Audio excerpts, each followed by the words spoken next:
A tiny kitten won't stop crying the moment it's carried into the clinic, and no one can figure out why. Then the vet checks the x-ray and goes deathly pale. Because hidden inside this helpless little furball is something so shocking, it might change more than just one life. How did this fragile stray end up in such a desperate situation? Before we get into the story, comment below where in the world you are watching from today. The persistent meowing echoed through the hallway of Riverside Animal Clinic. Dr. Theodore Hayes quickened his pace, his white coat swishing as he rushed toward exam room 3. The crying hadn't stopped since his assistant brought in the small stray kitten 20 minutes ago. "I'm coming, little one," he called out, his normally calm voice tinged with concern. Inside the exam room, a tiny gray tabby kitten sat trembling on the metal table. Its continuous cries filled the space, breaking Dr. Hayes' heart. The kitten was no bigger than his hand, with matted fur and bright green eyes that looked up at him pleadingly. "Hey there," he said softly, approaching with measured steps. The kitten's cries softened slightly at his gentle tone. "Let's see what's troubling you." Dr. Hayes noticed a worn blue collar around the kitten's neck, but there was no tag or identification.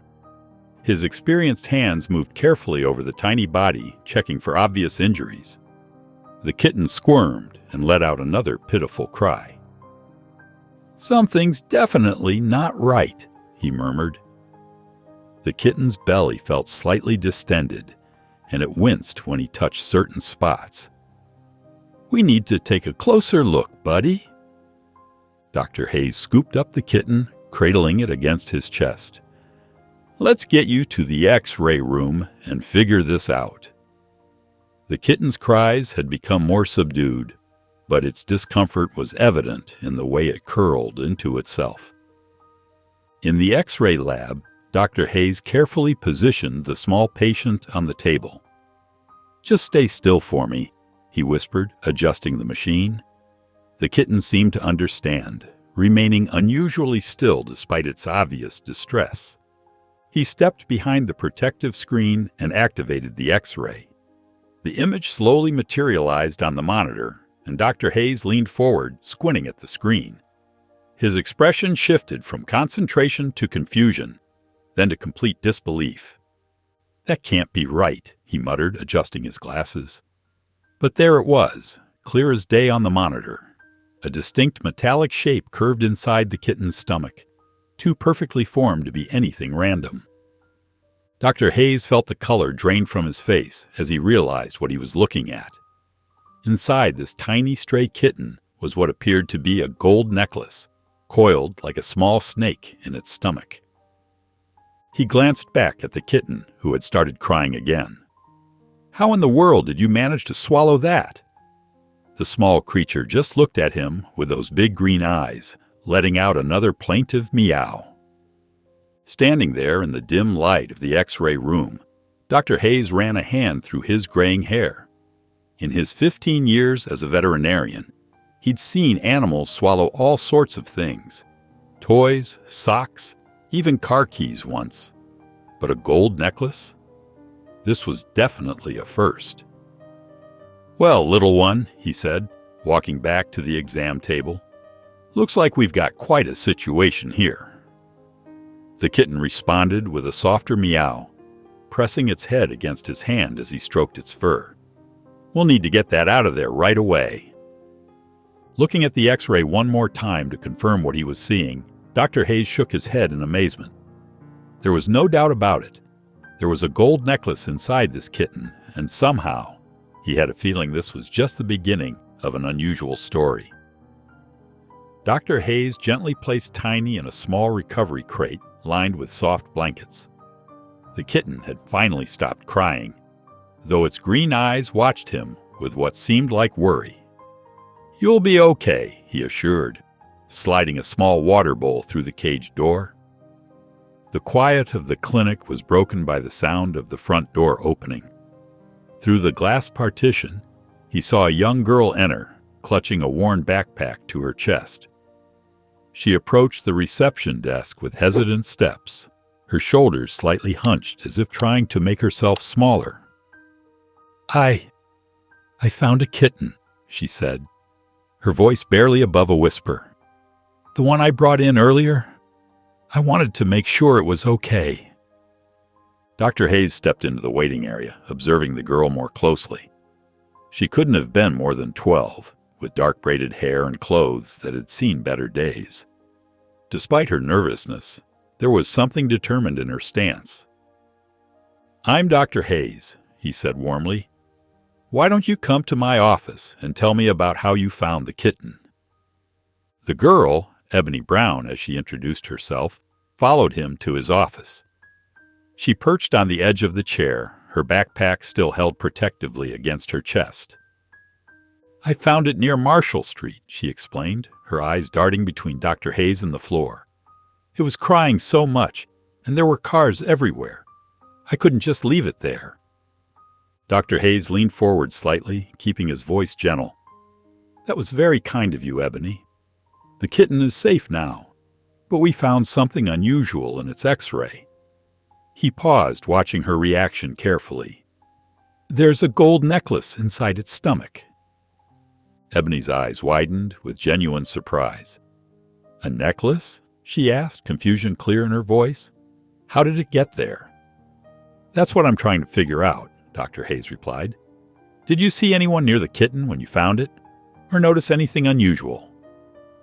Ebony shook her head emphatically. No, sir. It was just crying on the sidewalk. I picked it up and brought it straight here.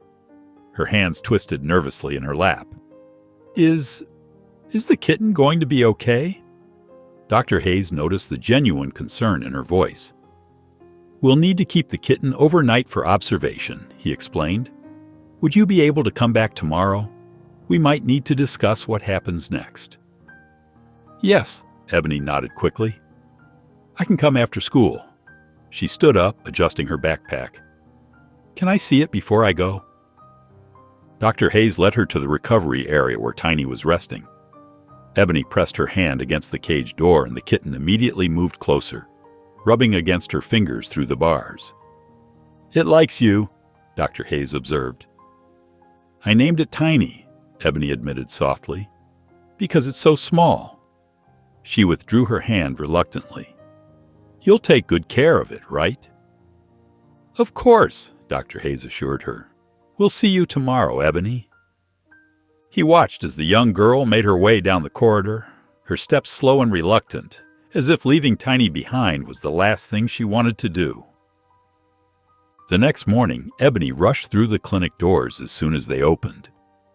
Dark circles under her eyes revealed her sleepless night. Her school uniform was slightly wrinkled, and her backpack hung loosely from one shoulder as she approached the reception desk. Dr. Hayes spotted her immediately and led her to the exam room where Tiny was being monitored. The kitten perked up at their entrance, letting out a small meow. Tiny made it through the night just fine, Dr. Hayes explained, checking the kitten's vital signs. But the necklace is still stuck in the digestive tract. It hasn't moved much since yesterday. Ebony's shoulders slumped with visible relief at hearing Tiny was stable, but worry quickly returned to her face. What happens now? Dr. Hayes guided her toward the surgery prep area, where various medical instruments were neatly arranged on steel tables. We have two options, he explained, keeping his voice calm and professional. We can wait and see if Tiny passes the necklace naturally, or we could perform surgery to remove it. You can do that. Ebony's eyes widened with hope. You can take it out? I can, Dr. Hayes nodded, but it's not without risk. Tiny is very young and small. Surgery would be delicate, and there could be complications. Ebony's hand unconsciously reached for the edge of her uniform skirt, twisting the fabric. But what if the necklace hurts Tiny by staying inside? Dr. Hayes noticed how her concern focused entirely on the kitten's well-being, with no mention of the valuable piece of jewelry. That's exactly what we need to consider. We'll monitor Tiny closely today and make a decision by tomorrow. He led Ebony back to the recovery area, where Tiny immediately pressed against the cage door at their approach. Dr. Hayes unlocked it, allowing Ebony to pet the kitten gently. "I should probably let Ms. Parker know where I am," Ebony said quietly, scratching behind Tiny's ears. "She's the head caretaker at St. Mary's Orphanage. We're supposed to check in if we're going to be late getting back." Dr. Hayes processed this new information carefully. "The orphanage on Cedar Street?" When Ebony nodded, he continued, "You're welcome to stay in the waiting room if you'd like. I can update you on any changes with Tiny." Ebony's face brightened slightly at the offer. "Really? You don't mind?" "Not at all. There's a comfortable chair by the window, and the receptionist can bring you some water if you need it." The afternoon sun cast long shadows across the orphanage steps as Ebony trudged up to the entrance. Her shoulders felt heavy, her mind still at the clinic with Tiny. Before she could reach for the door handle, it swung open to reveal Ms. Parker's concerned face. "There you are, Ebony," Ms. Parker said, her voice gentle but firm. "I was starting to worry." The older woman's gray hair was neatly pinned back, and her cardigan had chalk marks from teaching the younger children. "I'm sorry, Ms. Parker," Ebony replied, clutching her backpack straps. "I was at the veterinary clinic. There's this kitten." Ms. Parker's expression softened as she ushered Ebony inside. "A kitten? Is that what's been troubling you?"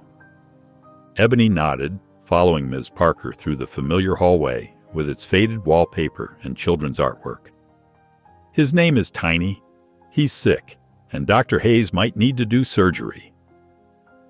They reached the girls' dormitory, where Ebony shared a room with 3 other girls. Lily Johnson sat cross-legged on her bed, working on math homework. She looked up as they entered, her face brightening at the sight of her friend. "You should rest a bit and start on your homework," Ms. Parker suggested, patting Ebony's shoulder. "I know you're worried, but taking care of yourself is important too." After Ms. Parker left, Lily immediately abandoned her textbook. "Where were you? I saved you a cookie from lunch, but then Jenny Martinez tried to steal it, so I had to eat it to protect it." Despite her worry, Ebony couldn't help but smile at Lily's rambling explanation. She sat on her bed, dropping her backpack beside her. "I found a sick kitten yesterday. He's at the vet's clinic." "A kitten?" Lily scooted closer, her eyes wide with interest. "What's wrong with it?" "He swallowed something he shouldn't have," Ebony explained, twisting her hands in her lap. "Dr. Hayes might have to do surgery to get it out." "I'm scared, Lily. What if something goes wrong?" Lily moved to sit beside Ebony, bumping their shoulders together. "Hey, vets are like doctors for animals, right? And doctors know what they're doing. Remember when Tommy broke his arm last month? The doctors fixed him right up." Later that evening, in his clinic office, Dr. Hayes picked up his phone and dialed the orphanage's number. After 2 rings, Ms. Parker answered. "St. Mary's Orphanage. This is Ms. Parker speaking." "Ms. Parker, this is Dr. Hayes from Cedar Street Veterinary Clinic. I'm calling about Ebony Brown." "Is everything all right?" Ms. Parker asked, concern evident in her voice. "Yes. I just wanted to let you know that Ebony has been completely honest about finding the kitten. She's shown genuine concern for its welfare, and I wanted to keep you informed about the situation." "That sounds exactly like Ebony," Ms. Parker replied warmly. "She's one of our most honest children, always trying to help others, even when she has so little herself." The morning light filtered through the clinic's windows as Dr. Hayes studied Tiny's latest X-ray. The gold necklace remained stubbornly lodged in the kitten's stomach, glinting mockingly on the black and white image. He shook his head, knowing what needed to be done. The bell above the clinic door chimed, and Ebony walked in, her backpack hanging from one shoulder. Dark circles under her eyes suggested another sleepless night. "Good morning, Dr. Hayes," she said softly, approaching the exam room. "How's Tiny doing?" Dr. Hayes gestured to the X-ray. I'm afraid the necklace hasn't moved, Ebony. We've given it time to pass naturally, but it's still in the same position. Ebony's fingers twisted nervously in the hem of her worn sweater. What does that mean? Leading her to the surgery preparation area, Dr. Hayes pointed to the surgical tools being sterilized by his assistant. It means we need to perform surgery. If we wait any longer, there could be complications. Surgery? Ebony's voice trembled. She peered through the window at Tiny, who lay drowsily in a small cage. Is it dangerous? All surgeries carry some risk, Dr. Hayes explained gently. But I've done many similar procedures. The longer we wait, the riskier it becomes for Tiny. Ebony nodded slowly, her eyes never leaving the kitten. I understand. You'll be careful with him, right? Of course, Dr. Hayes assured her. The procedure should take about an hour. You can wait in the waiting room if you'd like. They walked to the waiting area, where Ebony sank into a chair. She clasped her hands together, closed her eyes, and whispered a quiet prayer for Tiny's safety. Dr. Hayes watched her for a moment, touched by her genuine concern for the small creature.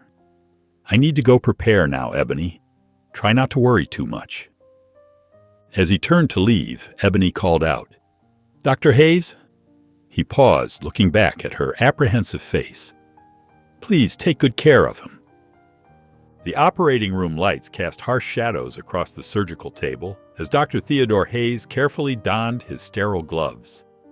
His veterinary assistant, Sarah, monitored the various beeping machines connected to Tiny's small form. Vitals are stable, Sarah reported, her eyes fixed on the monitors. Heart rate and blood pressure within normal range for a sedated kitten. Dr. Hayes nodded, his expression focused beneath his surgical mask. The familiar scent of antiseptic filled the air as he arranged his instruments on the steel tray beside him.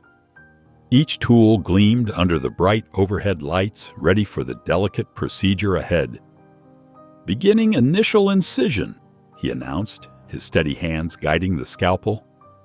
The blade made a precise cut through Tiny's shaved belly. The kitten's chest rose and fell steadily under the influence of anesthesia. As Dr. Hayes worked deeper into the tissue layers, the monitoring equipment maintained its steady rhythm. Beep after beep marked each of Tiny's heartbeats, a reassuring sound in the tense atmosphere. Approaching the stomach now, Dr. Hayes murmured. His experienced fingers gently probed until he located the hard shape of the necklace through the stomach wall. There you are. Suddenly, the monitoring equipment's rhythm changed. The beeping quickened slightly, causing Sarah to lean forward with concern. Blood pressure dropping, she reported, her voice tight. Heart rate increasing. Dr. Hayes remained calm, his hands never wavering from their task. Adjust the anesthesia. Let's stabilize those vitals. Sarah made the necessary adjustments while Dr. Hayes continued his careful work. After a few tense moments, the beeping returned to its normal pattern. Vitals returning to normal, Sarah confirmed, relief evident in her voice. With practiced precision, Dr. Hayes made a small incision in Tiny's stomach. The gold necklace gleamed as he carefully extracted it, placing it in a small steel dish with a soft clink. Suturing now, he announced, his fingers moving swiftly to close the incisions. The thread wove through the delicate tissue, bringing the edges together perfectly. As he finished the final stitch, Sarah checked the monitors once more. All vitals stable, doctor. Blood pressure and heart rate normal. Dr. Hayes stepped back from the table, pulling down his surgical mask. A bead of sweat rolled down his temple as he surveyed his work. The operation had been successful, though Tiny would need careful monitoring during recovery. The necklace lay in the steel dish, finally free from its unlikely host. Dr. Hayes picked up the dish, studying the piece of jewelry that had caused so much concern. It would need to be cleaned, but appeared to be a fine piece of craftsmanship. Sarah began the post-surgery cleanup while Dr. Hayes made his final checks on Tiny. The kitten's breathing remained steady and strong, a good sign for recovery. Ebony Brown sat in the waiting room, her fingers nervously twisting the hem of her worn sweater. The clock on the wall seemed to move incredibly slowly as she waited for news about Tiny. Every time the door opened, she jumped slightly, hoping it would be Dr. Hayes with an update. Finally, the door swung open and Dr. Hayes emerged, still wearing his scrubs. Despite looking tired, a small smile crossed his face. Ebony immediately sprang to her feet, her heart pounding. "Is Tiny okay?" she asked, her voice trembling slightly. Dr. Hayes nodded, his smile growing wider. "The surgery went well. Tiny is recovering and should be just fine." Tears of relief welled up in Ebony's eyes as she let out a breath she didn't realize she'd been holding. "Can I see the kitten?" "In a moment," Dr. Hayes replied, gesturing toward his office. "There's something I'd like to show you first." In his office, Dr. Hayes sat behind his desk while Ebony settled into a chair across from him. He pulled out a clear plastic bag containing the cleaned gold necklace. The jewelry sparkled under the office lights as he placed it on the desk between them. "This is what we found inside Tiny," he explained, watching Ebony's reaction carefully. "Have you ever seen it before?" Ebony leaned forward, studying the necklace through the plastic. It was beautiful, with a delicate chain and a small pendant. She shook her head firmly. "No, sir, I've never seen it before. It's not mine." Dr. Hayes observed her honest expression and straightforward answer. "Are you absolutely sure?" "Yes, sir," Ebony replied without hesitation. "I don't own any jewelry like that. I wouldn't even know where to get something so nice." Dr. Hayes nodded, believing her. He led her to the recovery area where Tiny rested in a warm cage. The kitten was still groggy from the anesthesia, but lifted its head slightly at their approach.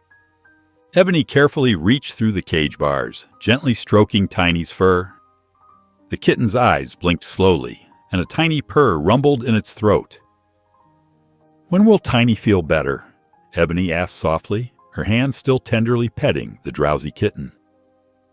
"It will take a few days for full recovery," Dr. Hayes explained, watching the gentle interaction between the girl and the kitten. He glanced at the necklace bag in his hand, wondering about its mysterious origins.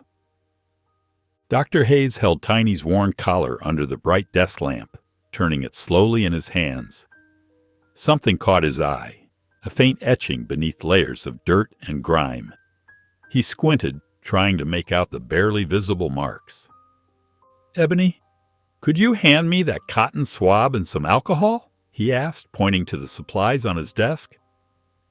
Ebony quickly grabbed what he needed, watching intently as Dr. Hayes carefully cleaned the collar's surface. Gradually, letters began emerging from beneath the grime. "Look at this," Dr. Hayes said, his voice filled with excitement. "There's an address." Ebony leaned in closer, her eyes widening as she read the partially visible text. 146 Rosewood Lane, she read aloud. "Do you know where that is?"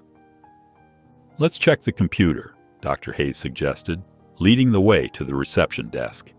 He sat down at the computer while Ebony stood beside him, watching as his fingers flew across the keyboard. After a few moments of searching, Dr. Hayes pointed at the screen. "Here it is, 146 Rosewood Lane. It belongs to someone named Ms. Dolores Clark." "Ms. Dolores Clark," Ebony repeated softly, as if testing the name. "Do you think the necklace belongs to her?" Dr. Hayes nodded thoughtfully. "It's possible. Let me try calling her." He picked up the phone and dialed the number listed on the screen. After a few rings, an automated message played. "We're sorry, but the number you have dialed is no longer in service." He placed the receiver back down with a slight frown. "The phone number isn't working anymore." Ebony shifted from foot to foot, then suggested hesitantly, "Maybe we could go there." to check if she still lives there. Dr. Hayes considered this for a moment. The address wasn't far from the clinic, and it might be their best chance at solving the mystery of both the necklace and Tiny's origins. That's actually not a bad idea, he agreed, watching Ebony's face brighten at his words. We could pay Ms. Clark a visit and see if she knows anything about either Tiny or the necklace. The afternoon sun cast long shadows across the orphanage's front steps as Ebony waited with Tiny's carrier beside her. Ms. Harriet Parker stood in the doorway, her usually stern expression softened with concern.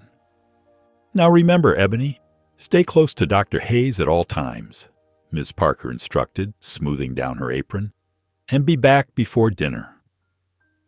Yes, ma'am, Ebony replied, watching Dr. Hayes' blue sedan pull up to the curb. Dr. Hayes stepped out and gave a friendly wave to Ms. Parker. I'll take good care of her, Ms. Parker. We shouldn't be more than a couple of hours. Ebony carefully lifted Tiny's carrier and walked to the car. Through the mesh door, she could see the kitten curled up on a soft blanket, still drowsy from the surgery. Dr. Hayes opened the back door, helping her secure the carrier with a seatbelt. As they drove through the familiar streets of town, Ebony's stomach twisted with nervous energy.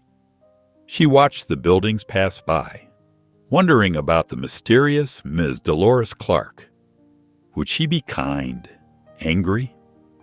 What if she accused them of stealing the necklace? What do you think she'll be like? Ebony asked quietly, breaking the silence. Dr. Hayes adjusted his rearview mirror. Hard to say, but try not to worry too much. We're just trying to solve a mystery, that's all. He turned onto Oak Street, then added, I still can't figure out how Tiny managed to swallow that necklace in the first place. It's quite unusual. Maybe she found it somewhere, Ebony suggested, though her voice held uncertainty. They passed several blocks of neat houses with trimmed lawns before turning onto Rosewood Lane. The houses here were older, with weathered paint and overgrown gardens. Dr. Hayes drove slowly, reading the numbers until he spotted 146. The house was small and showed signs of age, peeling blue paint, slightly crooked shutters, and an untamed rosebush sprawling across the front yard. But there was something charming about it, too, like it had many stories to tell. Dr. Hayes parked the car across the street. Well, this is it, he said, double-checking the number on the mailbox. 146 Rosewood Lane. Ebony peered through the car window at the house, her heart beating faster. From the carrier in the back seat, Tiny let out a small meow, as if sensing they had reached their destination. Dr. Hayes and Ebony climbed the creaky wooden steps to Ms. Dolores Clark's front porch. Ebony held Tiny's carrier close, her hands trembling slightly as Dr. Hayes knocked on the weathered blue door. After a long moment, they heard shuffling footsteps inside. The door opened just a crack, revealing an elderly woman with silver hair and tired eyes. She peered at them suspiciously through the gap. Yes. What do you want? Her voice was quiet but firm. Dr. Hayes stepped forward with a gentle smile. Good afternoon, Miss Clark. I'm Dr. Theodore Hayes from the Main Street Veterinary Clinic, and this is Ebony Brown. We believe we may have found your kitten. Ebony lifted the carrier slightly, and Tiny let out a familiar meow. Miss Clark's eyes widened, and she opened the door wider. Oh my goodness! Is that my little sugar bear? Her voice wavered as she recognized the small cat. After a moment's hesitation, she stepped back, gesturing for them to enter. Please, come in. The living room was neat but dated, with faded floral wallpaper and well-worn furniture. Family photos lined the walls, most of them yellowed with age. Ms. Clark led them to a pair of armchairs, her eyes never leaving the carrier. Where did you find her? She asked, settling into her chair. She disappeared over a week ago. I've been so worried. I found her crying by the road, Ebony explained softly. She seemed hungry and scared, so I took her to Dr. Hayes. Ms. Clark's expression shifted from relief to suspicion. And you just took her? Ms. Clark, Dr. Hayes interjected gently, Ebony brought the kitten to me because she was concerned. And it's fortunate she did, because we discovered something rather unusual during our examination. He reached into his pocket and withdrew a small protective pouch. We had to perform surgery on your kitten because she had swallowed this. As Dr. Hayes carefully opened the pouch, Ms. Clark leaned forward. When she saw the gold necklace inside, her face went pale. She sank back in her chair, one hand pressed to her chest. That's my daughter's necklace, she whispered. I've been looking everywhere for it. I thought I'd lost it forever. Ms. Dolores Clark's hands trembled as she cradled the gold necklace, her weathered fingers moving with reverence over the familiar metal. Tears welled in her eyes as she traced the delicate chain with her finger, each touch stirring memories of happier times. This was Sarah's, she said softly, her voice barely above a whisper. My daughter's. She wore it every day until... Her voice trailed off as she dabbed at her eyes with a tissue, her shoulders sagging under the weight of remembered grief. Ebony sat quietly in the plush armchair, her heart aching for the elderly woman's pain. Her hands were folded neatly in her lap as she watched Ms. Clark's every movement. Dr. Hayes leaned forward in his chair, his expression gentle and understanding, the afternoon sunlight catching the silver in his hair. I lost Sarah 5 years ago, Ms. Clark continued, clutching the tissue tightly. Car accident. This necklace was all I had left of her. When Tiny disappeared last week, I was beside myself with worry. Then I noticed the necklace was missing too. She shook her head, her silver hair catching the light. I'd kept it on my bedside table, you see. I look at it every night before I go to sleep, just to feel close to her. Tiny meowed softly from the carrier, the sound drawing everyone's attention, and Ms. Clark managed a weak smile. I think this little one must have been playing with it. She's always been fascinated by shiny things, just like a magpie.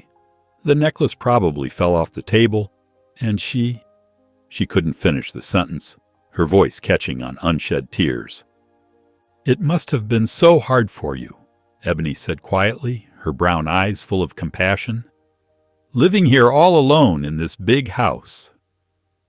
Miss Clark nodded, wiping away another tear with her crumpled tissue. It has been. Tiny's been my only companion since Sarah. She took a deep breath, steadying herself.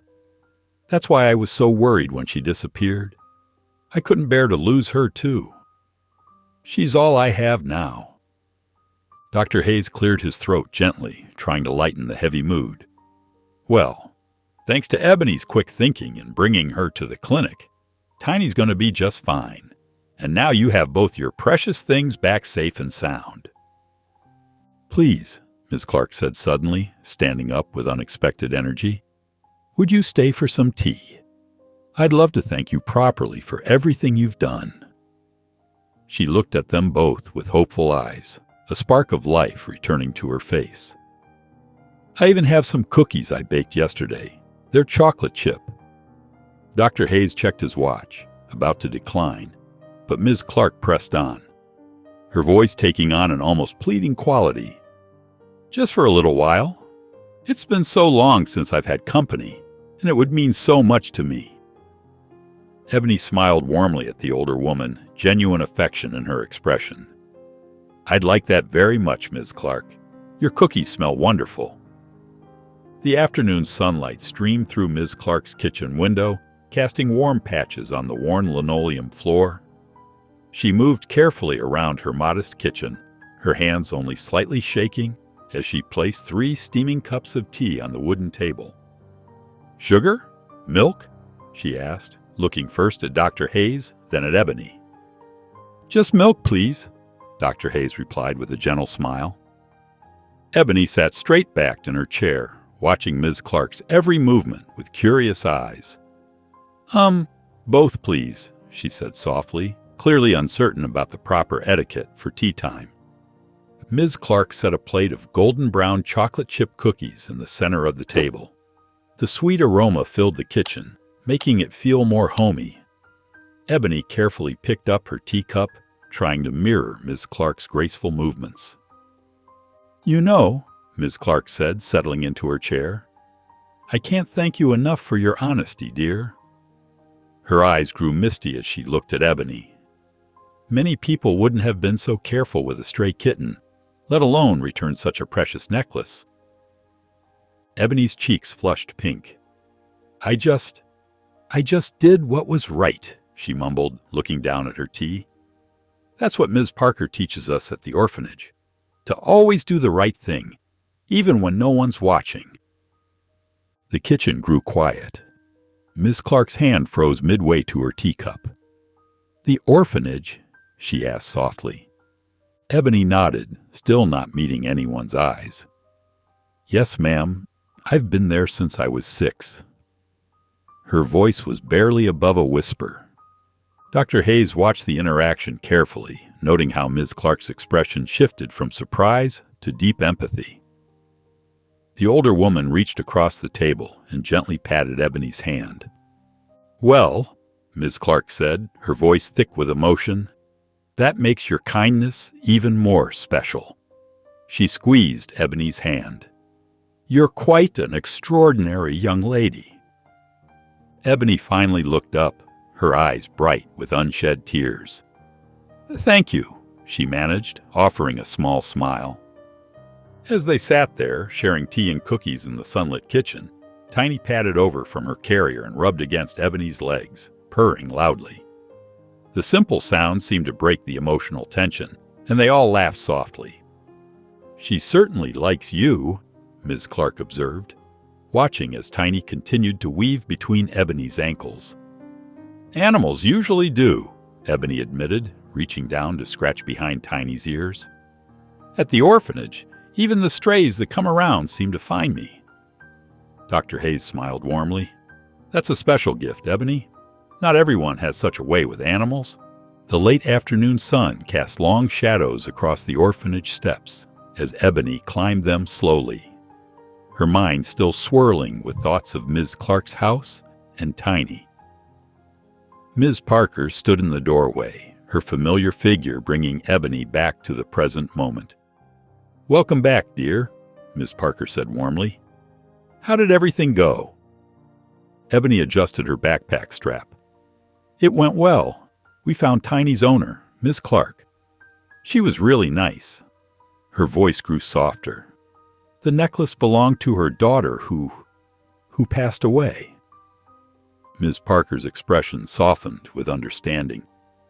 "That must have been emotional for everyone involved." Ebony nodded, then headed inside toward her room. The familiar sounds and smells of the orphanage surrounded her. Dinner cooking in the kitchen, younger children playing down the hall, the squeaky floorboard near the stairs. But something felt different now. In the bedroom she shared with Lily, Ebony found her friend sprawled on her bed, reading a worn paperback. Lily's face lit up. "You're back. Tell me everything." Ebony sat on her own bed, crossing her legs beneath her. "Miss Clark lives in this big house, but it feels empty somehow, like it's missing something." She picked at a loose thread on her bedspread. "She was so sad about her daughter's necklace, but happy too, because we brought it back." "Was she mad about the kitten eating it?" Lily asked, rolling onto her stomach to face Ebony. "No, she was just glad to have Tiny back, and the necklace." Ebony paused, remembering Ms. Clark's misty eyes. "She lives all alone in that house, Lily. Just her and Tiny." Lily watched her friend carefully. "You feel bad for her, don't you?" "Yeah," Ebony admitted. "I know what it's like to be lonely." Miles away in her quiet house on Rosewood Lane, Ms. Clark sat in her favorite armchair. Teeny purred contentedly in her lap, occasionally batting at the pendant of the recovered necklace that Ms. Clark held. The setting sun painted the living room walls in amber hues. But the house felt different now, as if Ebony's brief presence had awakened something long dormant. Ms. Clark stroked Tiny's fur, thinking about the young girl's gentle manner, her careful handling of the teacup, her quiet admission about living in the orphanage. Something in Ebony's eyes had struck a chord deep within Ms. Clark's heart, a familiar loneliness, but also a resilient spirit that reminded her so much of her own daughter. She glanced at the empty chairs where Ebony and Dr. Hayes had sat just hours before. The house seemed unusually still now, despite Tiny's steady purring. Ms. Clark found herself wondering what Ebony was doing at that moment, if she had someone to talk to about her day, if anyone tucked her in at night. The morning sunlight streamed through Ms. Dolores Clark's kitchen window as she stood before her mirror, adjusting her blouse for the third time. Her hands trembled slightly as she smoothed down the fabric. The house felt different this morning, charged with purpose and possibility. "What do you think, Tiny?" she asked the kitten who sat watching her from the windowsill. "Should we pay Ebony a visit?" Tiny meowed in response, making Ms. Clark smile. She retrieved the cat carrier from the hall closet, dusting it off carefully. "Just a short trip," she promised, gently coaxing Tiny inside. The drive to the orphanage took 15 minutes, during which Ms. Clark rehearsed what she might say. She hadn't planned anything specific. She just knew she needed to see Ebony again, to properly thank her for her kindness and honesty. The orphanage stood before her now, a large brick building with well-tended flower beds out front. Children's drawings decorated the windows, and the sound of young voices drifted from somewhere inside. Ms. Clark gathered her courage and the cat carrier, making her way to the entrance. Inside, Ms. Harriet Parker sat at the front desk, sorting through paperwork. She looked up as Ms. Clark approached, her expression curious but welcoming. "Good morning," Ms. Clark said softly. "I'm Ms. Dolores Clark. I came to see Ebony Brown." Recognition flickered across Ms. Parker's face. "Oh yes, from the other day, with the kitten and the necklace." She smiled warmly. "Please, have a seat. I'll call Ebony down." Ms. Parker picked up a phone, dialing an extension. "Ebony, could you come to the main office, please? You have a visitor." Minutes later, footsteps echoed down the hallway. Ebony appeared in the doorway, freezing momentarily when she saw Ms. Clark. Her eyes widened, then darted to the carrier, where Tiny meowed in greeting. "Ms. Clark," Ebony said, a smile spreading across her face, "you brought Tiny." From around the corner, Lily Johnson peeked into the room, watching the scene unfold with curious interest. She caught Ebony's eye and gave her an encouraging thumbs up before disappearing back down the hallway. Ms. Harriet Parker gestured for Ms. Dolores Clark to take a seat in her office, while Ebony waited patiently by the door, still smiling at Tiny in the carrier. "Ebony has been with us since she was 6, Ms. Harriet Parker began, her voice warm with affection. "She's one of our most conscientious children, always helping the younger ones with their homework or comforting them when they're sad." Ms. Dolores Clark's eyes softened as she listened. "That matches what I've seen of her character," she said quietly. "The way she made sure Tiny got proper care, and her honesty about the necklace." "Oh yes," Ms. Harriet Parker nodded, shuffling through some papers on her desk. "Her teachers consistently praise her work ethic. She's particularly good at English and art, though she's quite modest about her talents." Ebony ducked her head at the praise, but Ms. Dolores Clark noticed the slight smile playing at the corners of her mouth. "Would you like to see more of where I live?" Ebony asked softly, glancing up at Ms. Dolores Clark. With Ms. Harriet Parker's approving nod, Ebony led Ms. Dolores Clark through the orphanage hallways. The walls were decorated with children's artwork and motivational posters. Everything was clean and well maintained. though signs of wear were visible in the scuffed floors and aging paint. "This is our study room," Ebony explained, showing a space with several tables and chairs. "And here's the library. It's small, but Ms. Parker always tries to get new books when she can." As they walked, Ms. Dolores Clark noticed how other children greeted Ebony warmly. Lily Johnson waved from where she sat reading, and several younger children called out, "Hi, Ebony," as they passed. They reached Ebony's shared bedroom, where she pointed out her bed and small dresser. Ms. Dolores Clark's heart tightened at the sight of Ebony's few possessions, some worn books, a stuffed animal, and a small box she clearly treasured. The tour ended in the courtyard, where several children played on modest playground equipment. Sunlight filtered through the trees, casting dappled shadows on the concrete. "Thank you for showing me around," Ms. Dolores Clark said, watching Ebony's face carefully. Despite the girl's reserved demeanor, there was an unmistakable brightness in her eyes as she stood next to Ms. Dolores Clark, as if she enjoyed simply being in her presence. "I'm glad you came to visit," Ebony replied, her voice quiet but sincere. "And I'm happy to see Tiny is doing well." The late afternoon sun cast long shadows across the orphanage entrance as Ms. Dolores Clark gathered her belongings and Tiny's carrier. Ebony stood by the door, her hands clasped in front of her, trying to hide the slight trembling in her fingers. "Thank you for showing me around, Ebony," Ms. Dolores Clark said warmly. "I'd very much like to visit again, if that's all right with you and Ms. Parker." Ebony's eyes brightened, though she tried to contain her hope. "Really? You'll come back?" "Of course," Ms. Dolores Clark assured her, noting how the girl's shoulders relaxed at her words. "Perhaps next week. We could have tea together."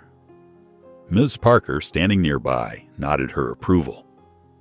"Ebony has excellent manners at tea time," she added with a gentle smile. As Ms. Dolores Clark walked to her car, she could feel Ebony's gaze following her. The girl stood in the doorway, offering a small wave that made Ms. Dolores Clark's heart ache with unexpected tenderness. Settling into her car, Ms. Dolores Clark placed Tiny's carrier carefully in the passenger seat. The kitten mewed softly, and she found herself talking aloud. "She's such a special girl, isn't she, Tiny? So much like—" She trailed off, memories of her daughter flooding back. As she drove through the quiet streets toward home, Ms. Dolores Clark's thoughts wandered to her large, empty house. She pictured Ebony's few possessions, the worn books, the treasured small box.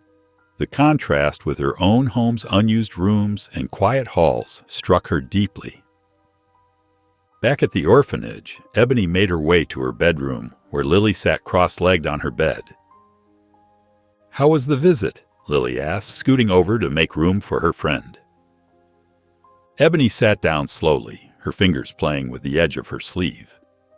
"She said she'll come back next week for tea." "That's wonderful," Lily exclaimed, but then noticed Ebony's uncertain expression. "Isn't it?" "What if she forgets?" Ebony whispered, voicing her deepest fear. "Or changes her mind?" "She won't," Lily said firmly, placing a reassuring hand on Ebony's shoulder. "I saw how she looked at you, like she really cares, and she brought Tiny to see you, too." Ebony nodded, wanting to believe her friend's words. She glanced at the window, where the setting sun painted the sky in shades of pink and gold.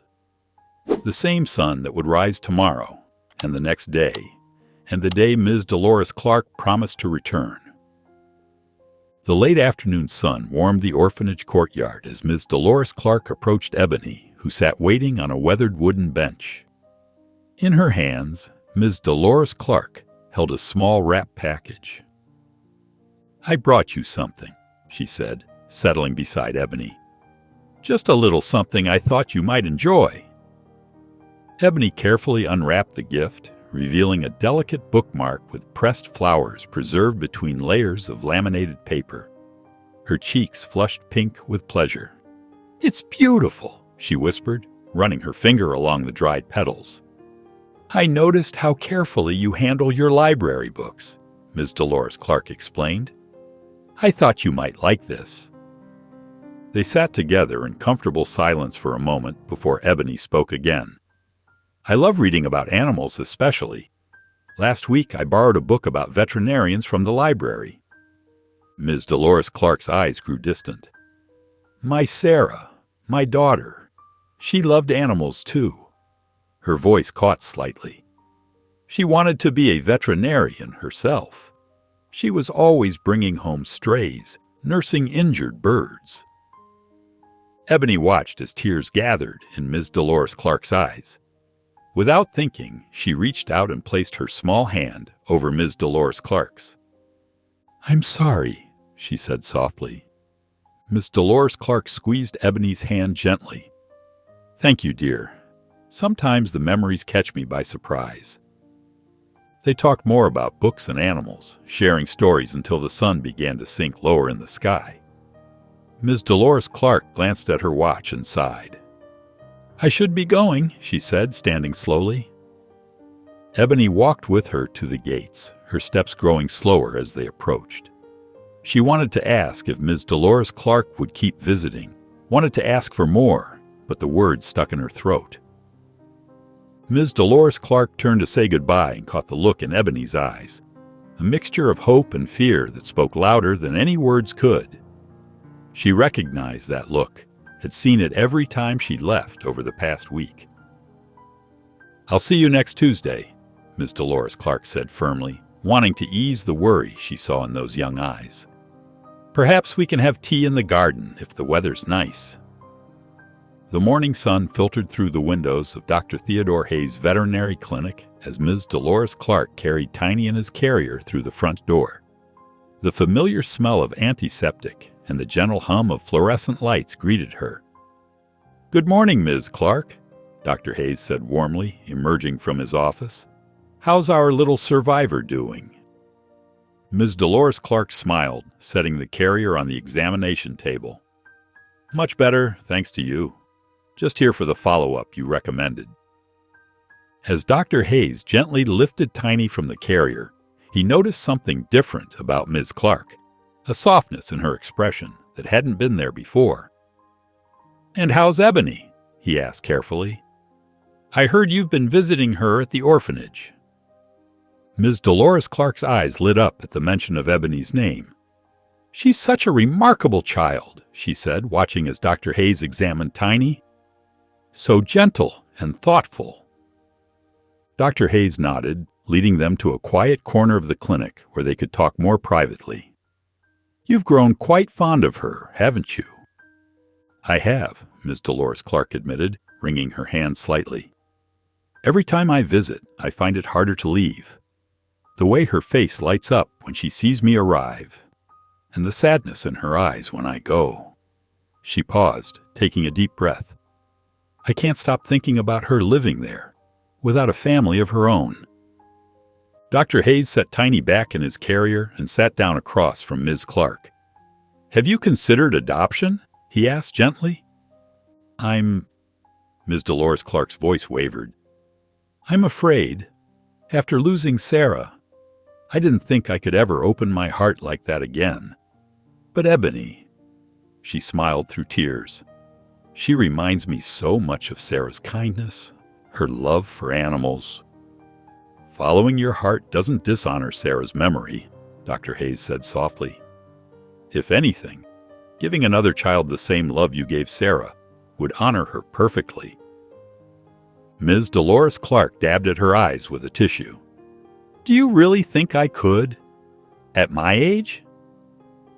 "You have so much love to give," Dr. Hayes assured her, "and Ebony clearly adores you already.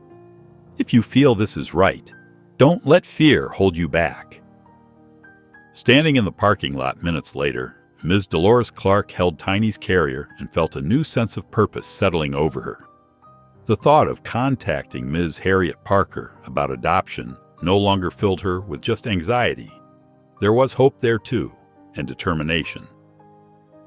Ms. Dolores Clark sat straight-backed in the wooden chair facing Ms. Harriet Parker's desk, her hands folded neatly in her lap. The morning light streamed through the office window, illuminating dust motes that danced in the air. "Thank you for meeting with me today," Ms. Dolores Clark began, her voice steady despite her racing heart.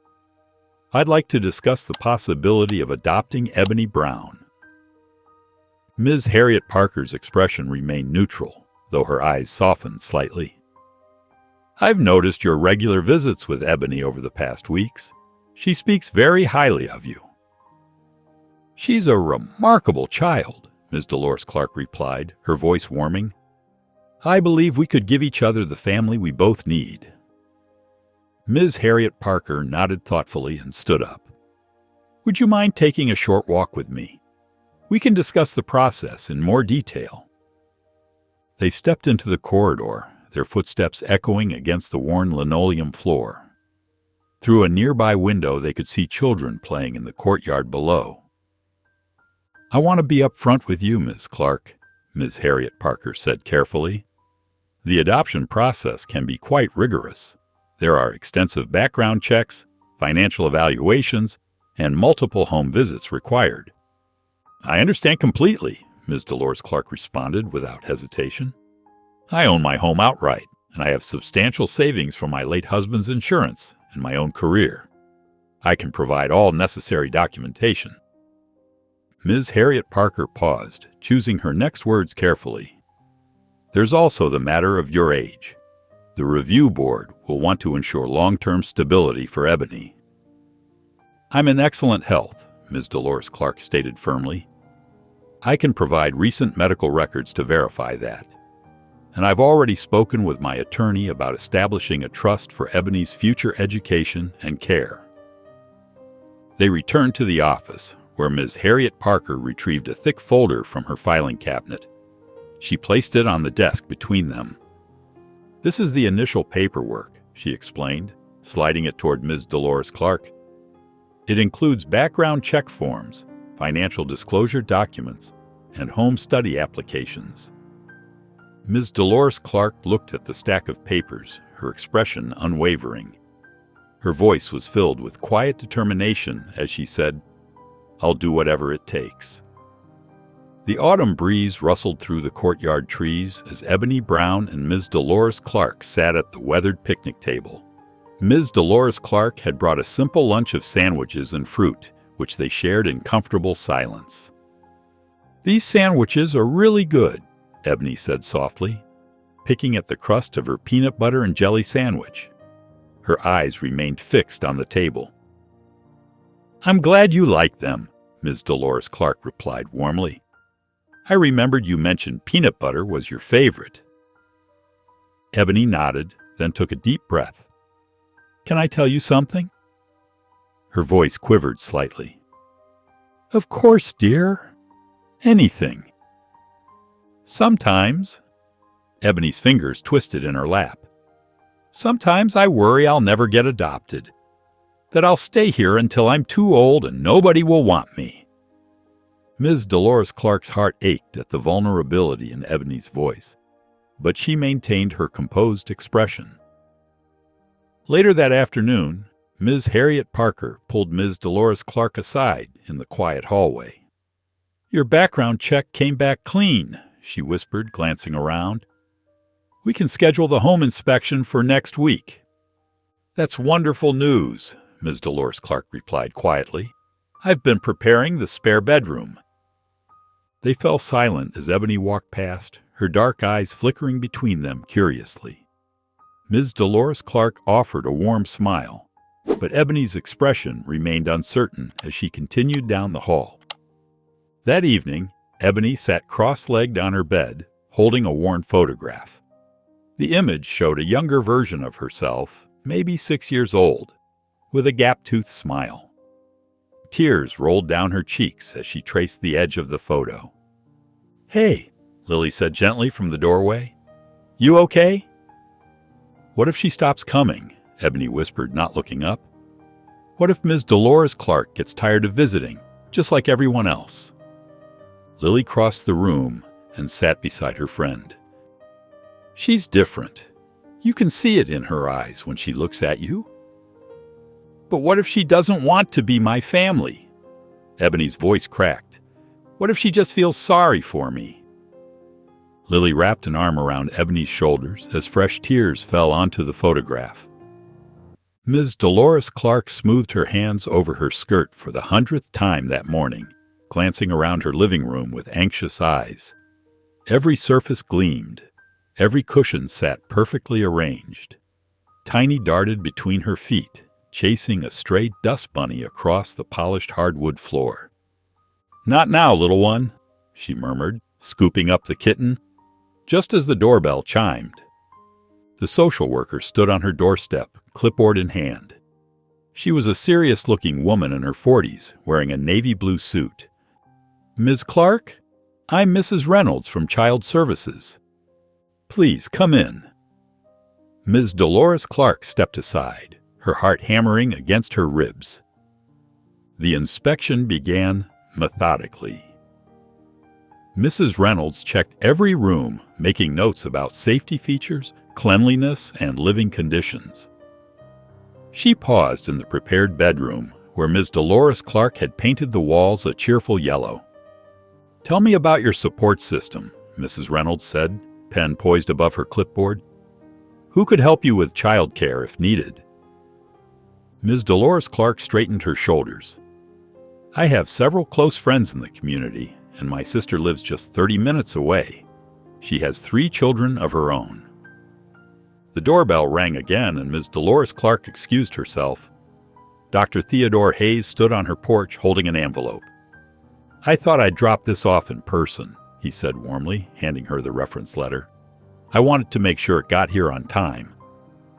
Mrs. Reynolds appeared in the hallway, and Dr. Hayes introduced himself. "I've known Ms. Clark for several years now," he explained. "She's one of the most responsible and caring individuals I've had the pleasure to meet." The social worker nodded, accepting the letter. She continued her questions about Ms. Dolores Clark's finances, retirement plans, and ability to provide for a child's education. Finally, after what felt like hours, Mrs. Reynolds stood on the front porch preparing to leave. "We'll review everything and be in touch soon," she said professionally. "Thank you for your time, Ms. Clark." Ms. Dolores Clark watched the social worker's car disappear down Rosewood Lane. Her shoulders sagged with exhaustion, but a tiny spark of hope flickered in her chest. Tiny rubbed against her ankles, purring softly in the autumn afternoon silence. Ms. Harriet Parker's office phone rang early Monday morning. She picked it up, listening intently as Mrs. Reynolds from Child Services delivered her report. With each passing moment, her smile grew wider. "Yes, I understand completely," Ms. Harriet Parker said, jotting down notes. "Ms. Clark's home evaluation was excellent. Wonderful news." After hanging up, she immediately called Ms. Dolores Clark, who answered on the first ring. "The report came back positive," Ms. Harriet Parker said warmly. "Could you come by this afternoon to discuss the next steps?" Later that day, Ms. Dolores Clark sat across from Ms. Harriet Parker's desk, her hands clasped tightly in her lap. The autumn sunlight streamed through the window, catching the gold necklace she now wore daily. "There's something else you should know," Ms. Harriet Parker said, opening a folder. "Ebony's birthday is next week. She'll be turning 13. Ms. Dolores Clark's eyes lit up. "Next week? That's perfect timing." She leaned forward, lowering her voice even though they were alone in the office. "What if we make the adoption news her birthday surprise?" Ms. Harriet Parker nodded enthusiastically. "I think that would be wonderful. She's never had a real birthday celebration before."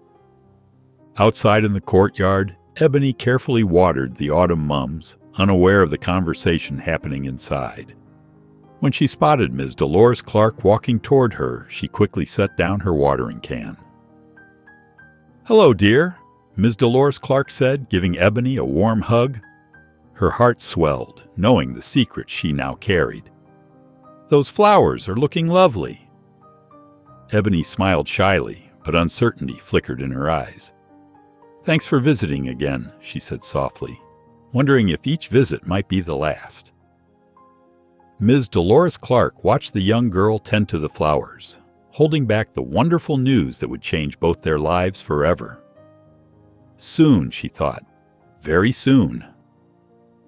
Ebony walked toward the orphanage's recreation hall, following Ms. Harriet Parker's mysterious instructions to meet her there after lunch. The worn wooden door creaked as she pushed it open, and she froze in the doorway. Colorful paper streamers hung from the ceiling in gentle swoops. A small table held a homemade chocolate cake with 13 candles, and beside it sat a carefully wrapped present. But what made Ebony's heart skip was seeing Ms. Dolores Clark standing there with Lily Johnson, both wearing warm smiles. "Happy birthday, Ebony," they called out together. Tears welled up in Ebony's eyes as she took in the scene. No one had ever thrown her a birthday party before. Usually, the orphanage just served an extra dessert at dinner for birthdays. I don't know what to say," Ebony whispered, her voice trembling. Ms. Dolores Clark stepped forward, embracing her. "You don't have to say anything, dear. Just enjoy your special day." They gathered around the table while Ms. Harriet Parker lit the candles. The small flames danced, casting a warm glow on Ebony's face as everyone sang "Happy Birthday." Lily squeezed her friend's hand, beaming. After Ebony blew out the candles, Ms. Dolores Clark handed her the wrapped gift. "Open it, sweetheart." With trembling fingers, Ebony carefully unwrapped the present. Inside was a beautiful leather-bound photo album, its cover embossed with delicate flowers. "It's beautiful," Ebony breathed, running her fingers over the soft leather. "Open it," Ms. Dolores Clark encouraged gently. Inside, on the first page, was a photo of Ebony and Ms. Dolores Clark from one of their afternoon visits, both smiling as they sat on the courtyard bench. Tiny was curled up between them. Ebony threw her arms around Ms. Dolores Clark, hugging her tightly. "Thank you so much." Ms. Dolores Clark knelt beside Ebony's chair, taking both of her hands. "Ebony, dear, I have one more birthday surprise for you." She took a deep breath, her eyes glistening. "I've been approved to adopt you. If you'd like, I want you to come live with me and Tiny, to be my daughter." Ebony's eyes grew wide, her lips trembling. "Really? You want me?" Ms. Dolores Clark nodded, squeezing Ebony's hands gently. The autumn sun cast long shadows across the orphanage courtyard as Ebony stood with her small suitcase, trying to hold back tears. Lily Johnson rushed forward, wrapping her arms around her friend in a tight embrace. "You better visit all the time," Lily whispered, her voice thick with emotion. "Promise me?" "I promise," Ebony replied, squeezing her friend tighter. "Every weekend if Ms. Dolores Clark says it's okay." Ms. Harriet Parker stepped forward, her usual stern expression softened by a gentle smile. "You've brought so much joy to this place, Ebony. Don't be a stranger." Ebony hugged Ms. Harriet Parker, surprising the older woman with the intensity of her embrace. "Thank you for everything," she murmured. Ms. Dolores Clark waited patiently by her car, understanding the importance of these goodbyes. When Ebony finally walked toward her, she opened the passenger door with a warm smile. As they drove away, Ebony watched the orphanage grow smaller in the side mirror. Her heart felt both heavy and light at the same time. From the pet carrier in the back seat, Tiny let out a soft meow. Ms. Dolores Clark reached over and squeezed Ebony's hand. "Are you okay, dear?" Ebony nodded, wiping away a tear with her free hand. The familiar streets of town passed by as they drove toward her new home. Her home. The thought made her stomach flutter with nervous excitement. When they pulled into the driveway of Ms. Dolores Clark's house, Ebony noticed fresh flowers in the window boxes and a new welcome mat by the front door. Ms. Dolores Clark carried Tiny's carrier while Ebony grabbed her suitcase. Inside the living room, Ms. Dolores Clark set Tiny free. The kitten immediately trotted over to Ebony and rubbed against her legs, purring loudly. Ebony knelt down to scratch behind Tiny's ears, overwhelmed by the feeling of belonging that washed over her. Looking up at Ms. Dolores Clark with tear-filled eyes, Ebony whispered, "Thank you for giving me a family." Ms. Dolores Clark's voice trembled as she replied, "Thank you for giving me a reason to live again." They came together in a tight embrace, with Tiny weaving figure eights around their feet, completing their new family circle. If you enjoyed the story of Ebony, I handpicked this next story that you will enjoy. Please don't miss this one. Click here to watch it.